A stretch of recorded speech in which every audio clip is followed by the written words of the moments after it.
All right, Shalom. First and foremost, I want to give all glory, honor, and praises to Yahweh, Bahashem, Yahweh Shai.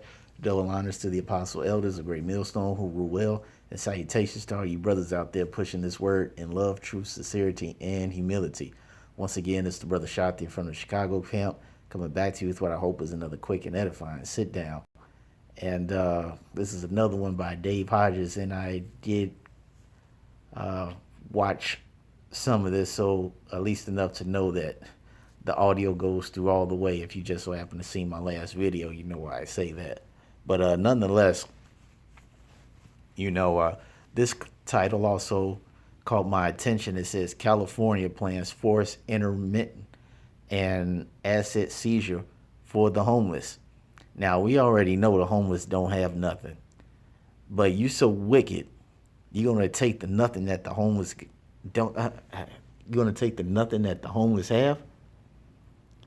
See, this type of behavior only happens in Babylon the Snake under the management of bad Uncle Esau.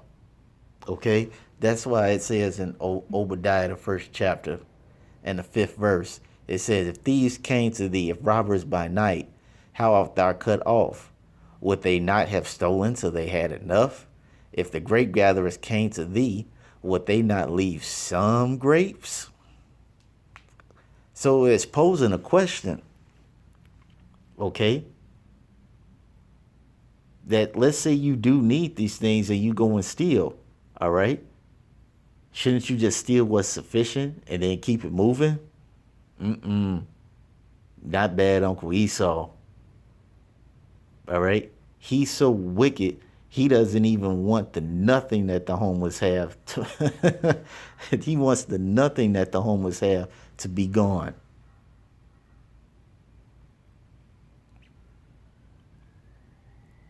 Okay? That's how wicked this damn devil is. And that's why the Lord has to destroy him. Because Isaiah 10 and 1, it says, "Woe unto them that decree unrighteous decrees, and that write grievousness which they have prescribed." It says, "To turn aside the needy from judgment, and to take away the right from the poor of my people, that widows may be their prey, and that they may rob the fatherless." All right? Because it doesn't matter what type of legislation that this devil comes up with. Okay? It is unfair, it's unjust, and it's outright wicked.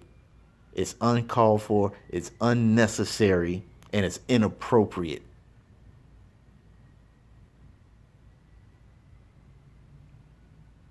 The only reason why you're doing this is because, one, you're the wicked, and because you're the wicked, okay, if nobody's in your specific elite class, okay, you consider them bottom feeders. And because of that, you don't even care what happens to them. For all you're concerned, they could just die. All right? But nonetheless, let's see what Dave has to say. We'll get some more scripture and we'll close it out. Amazing story. This is the lead story for the day. FEMA camps are now out in the open, and the homeless are the excuse for implementing them. I believe this is a cover story for opening FEMA camps, training personnel without arousing suspicion with the public that someday these camps are going to be for you. Let's get into what I'm talking about. First of all, we're talking about illegal detention, illegal detainment, illegal asset seizure by the state of California. And who are they going after? The homeless. Now, which is true. All those things that Dave Hodges mentioned are completely illegal. And this is according to their own constitution. All the things that he just mentioned are completely illegal. But, you know, bad Uncle Esau don't even abide by his own rules. Okay? It's like he says in, what's that, Wisdom of Solomon, the second chapter, let the, says in Solomon 2:11, it says, "Let our strength be the law of justice, for that which is feeble, the homeless, and the people with very little power, is found to be nothing worth." You're useless. So let our strength be in the fact that we can just make legislation and do whatever the hell we want to do, okay? Because these people are homeless. They have absolutely no way to fight back, okay? And they can do nothing about their situation. And they can't do anything about their situation. And we don't have to worry about them doing anything to us because they are completely insignificant, all right? Let me get back to this video. You know, they haven't done anything for these people. We have 70 blocks of unchecked, continuous homeless people. You've got diphtheria and typhoid, all of these terrible illnesses. And what has the state of California done? Not a thing. Nothing. No thing. They're jumping from step one all the way to the end. They're stepping from, well, we're doing nothing, to now we're going to put you in camps. We're going to medically isolate you when they've done nothing for these people in between. What could motivate that kind of behavior? Why wouldn't you take intermediary steps and provide health care to these people? Serve them meals. Why wouldn't you do that? Why would you go to the expense of going from doing nothing to wanting to intern them and take their assets, and they have to prove, listen to this, code. This isn't constitutional justice. They have to prove in a court of law, who can afford it when you're homeless, that you are of sound mind and body to get your assets back. Are you kidding me? This is asset theft. This is just what the Nazis did to the Jews. And, you know, many Jewish people after World War II tried to go to the Swiss banks, and most of them unsuccessfully did not get their relatives' property back. This is exactly what the state of California is doing. But even on a larger scale, I'm going to let what he said about the imposter slide because that's not the point of this video, but you all know the deal about that. Let's continue. This is the rollout and training of FEMA camps in America with live human beings in. You give me something else to interpret. You say, Dave, you're jumping from 0 to 60. I agree. But look at the absurdity. Absurd conditions require extreme analysis, and we are looking now at a situation that's unparalleled in American history, except for what? Well, let's go Trail of Tears. We don't want certain Native American tribes in the Southeast, says Andrew Jackson in his administration in the 1830s, so he marches them across the country and thousands die. And he just admitted with his own mouth that his forefathers are devil, and that what he did was wicked. Let's continue. Oh my gosh, you can't be of Japanese descent and be a loyal American in 1942. Can't have that. So we got to put you and your family in a camp, and we're going to take your assets. You see, there's some precedent for this.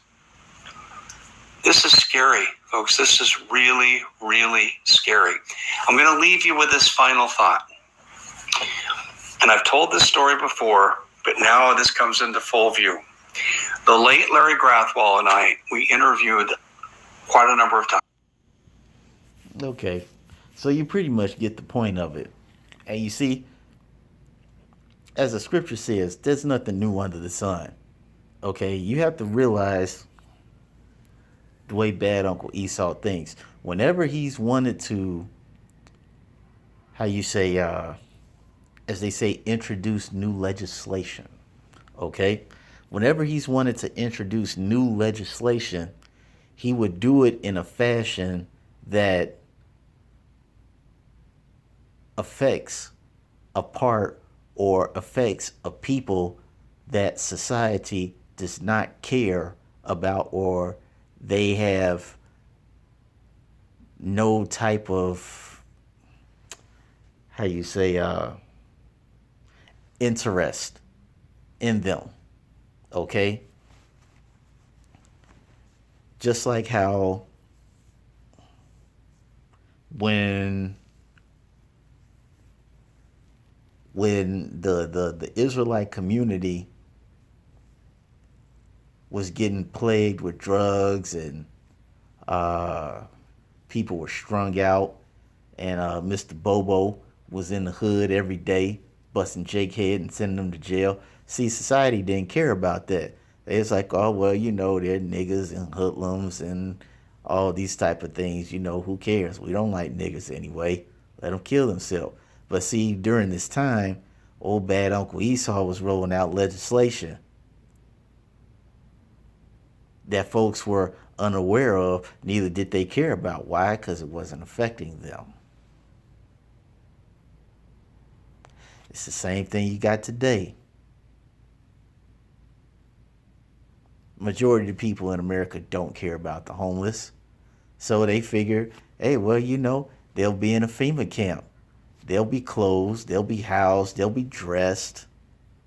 All right, they'll get fresh medical supplies and health and so on and so forth. You see, this is how bad Uncle Esau slips these things in. That's why the scripture says, is that in 1 Corinthians or 2 Corinthians? I want to say it's 2 Corinthians. Is it 1 and 11?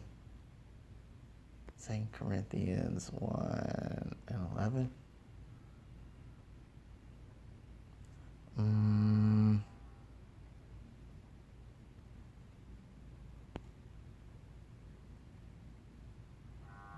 All right, I'm going to find it because it's a 101 scripture basically talking about how we are not ignorant of Satan's devices.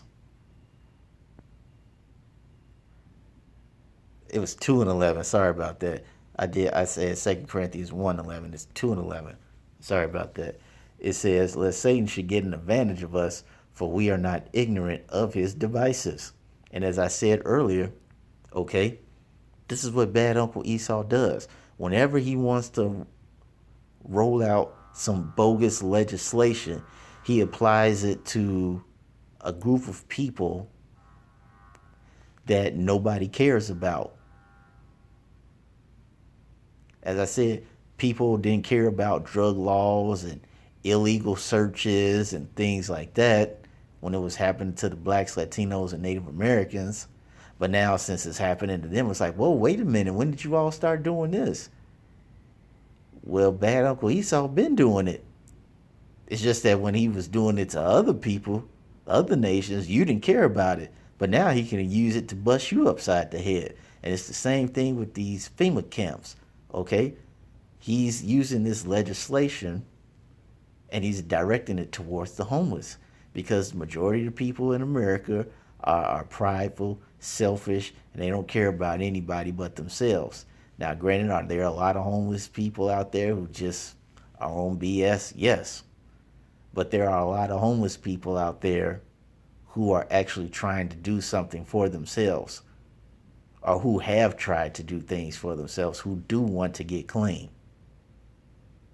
And see, what bad Uncle Esau is going to do is use this legislation to round them up. And of course, the dumb, lazy, ignorant people of America will just be like, oh, well, they're just doing it for the homeless. No, no, no, no, no. They're using that as the, I forgot the term for it, but it's basically when you use somebody as the catalyst to start something further in that agenda. I can't think of the phrase right now, but yeah, once bad Uncle Esau breaks this out, he's eventually going to use this on the entire American populace. And if you're an Israelite, you better believe he has this in store for you, as it says in the scripture. All right.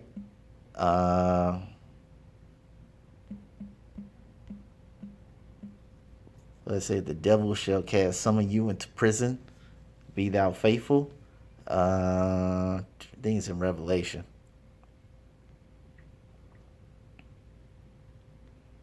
Yep. Revelation 2 and 10. It says, fear none of those things which thou shalt suffer.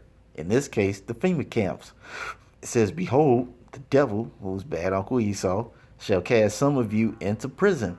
That sounds a whole lot like a FEMA camp, because when you're in a FEMA camp, you behind bars. All right, you get told what to do. You eat when they tell you to. You drink when they tell you to. You use the bathroom when they tell you to. That's if they allow you to do it. All right, that sounds just like prison, FEMA camp. It says that ye may be tried, and ye shall have tribulation 10 days. Be thou faithful unto death, and I will give thee a crown of life. So we're going to have a situation where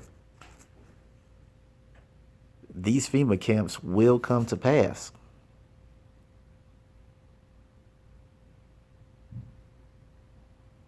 First, it's going to start with the homeless, and then it's going to start with people who so-called break the law or who are in debt, can't pay for taxes. That's going to put them there. And then when the time comes, they're going to use it on the entire American populace. You just watch and see. So, just something to think about. All right? What is that old expression go? They did it to the Chinese, and I did nothing about it because it didn't affect me. Then they did it to the so-called Negroes. I didn't do nothing because it wasn't happening to me. And then so on and so forth. When it got to me, I couldn't do nothing because there was nobody left to fight. Okay? Just give that some thought. So with that being said, I want to give all glory, honor, and praises to Yahweh, Bahashem, Yahweh Shai. Double honors to the apostle elders, the great millstone who rule well. And salutations to all you brothers out there pushing this word in love, truth, sincerity, and humility. With that, we're going to say shalom.